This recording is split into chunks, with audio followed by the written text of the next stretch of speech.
मेरा नाम शिवयोगी सिद्धलिंग शिवाचार्य, काशी पीठ से मैं दीक्षित हूँ। काशी से। काशी से। संसार में क्या है? अन्न ही प्राण है, प्राण ही जीव है, जीव ही शिव है। संसार में हर प्राणी अन्न खाता है, उसके अंदर प्राण दौड़ रहा है। प्राण दौड़ रहा तो जीव दौड़ रहा है। ठीक है। और जीव जब तक दौड़ेगा तब तक शिव घूमता रहेगा, है ना? बिल्कुल। हाँ, इसीलिए इस संसार में अगर जानना, निराकार और साकार भगवान दो रूपों में है। कोई व्यक्ति कहता है खड़ा होके, भगवान यहाँ बैठे, ऐसे बैठे हैं, किसका ध्यान कर रहे हैं? भगवान किसी और को ध्यान नहीं कर रहे, अपने अंदर ही। इसीलिए कोई बोलता है ना, व्यक्ति जब साधना करना है तो अपने अंदर महसूस करो, बिल्कुल अपने अंदर देखो, बाहर मत देखो। हम भी बोलते हैं ना, आंख बंद करके देखा तो भगवान दिखेगा, आंख खोल के देखा तो संसार दिखेगा। आंख खोला तो सारा संसार दिखेगा, ये दुकान के कान, खाना पीना। अंदर देखा तो भगवान दिखेगा। अंदर सच्चाई है, बाहर झूठा है। हम इस झूठ के संसार से सच्चाई की ओर बढ़ना है, बिल्कुल, है ना? ये इसीलिए हमको भगवान ने 100 साल का उम्र दिया महसूस करने के लिए।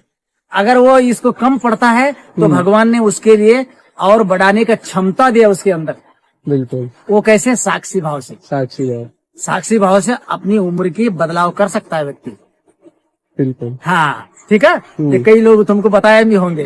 ठीक है। इसीलिए पुराने साधु संत ऋषि मुनि 200 साल 300 साल रहते थे। वो क्यों? वो साक्षी भाव होके जिंदगी जीते थे, इसीलिए उनकी उम्र बढ़ जाता था। बिल्कुल। हम साक्षी भाव से दूर है, इसीलिए हमारे मृत्यु नजदीक आता है हमारे लिए। सूरज है, कहाँ दिखाई देता है? वहाँ दिखाई देता है। हाँ? अगर उसकी प्रकाश की महसूस करना है तो मैं यहीं बैठ के कर सकता हूँ ना, वहाँ जाने की जरूरत ही नहीं है। सही बात है।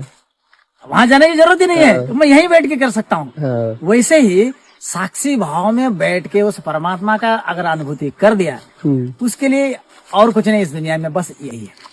बिल्कुल। ये बाकी तो साकार रूप में हम संसार में पूजा पाठ, नाना प्रकार के क्रिया, ये साकार है। साकार से निराकार की ओर बढ़ना होता है, यही मोक्ष है।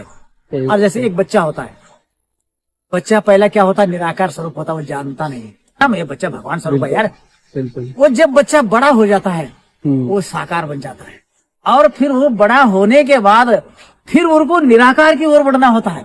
बुढ़ापा, अगर तुम्हारे सामने कोई बूढ़ा आदमी तुमको गलत बोला, उसको क्या बोलोगे तुम? छोड़ो यार, बुजुर्ग है, चलो हमारे महापुरुष है, बोलते हैं ना। वो कौन है? वो भगवान के स्वरूप है। बच्चा और बूढ़ा ये दोनों ही साक्षी भाव में होते हैं, लेकिन जवानी जो है, जब से वो अन्न खाने लगेगा, अन्न छोड़ने तक ये साक्षी भाव में नहीं रहता, ये संसार में रहता है।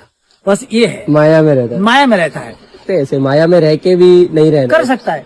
कैसे करेंगे? जैसे राजा जनक ने किया था, वो घर में था, राजा था, लेकिन महान योगी थे। भगवान में जो साक्षी भाव में रहे उसी का नाम योगी है। भगवान शिव कहते हैं पार्वती को, हे पार्वती, इस संसार में ये जो साक्षी भाव जान लिया, उससे बड़ा कोई योगी नहीं है।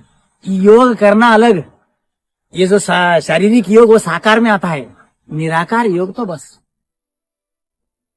कबीरदास कहता है, एक राम है, एक राम है दशरथ का पुत्र, और एक राम है घटघट राम। वो कौन है? नहीं, हाँ, जो सांस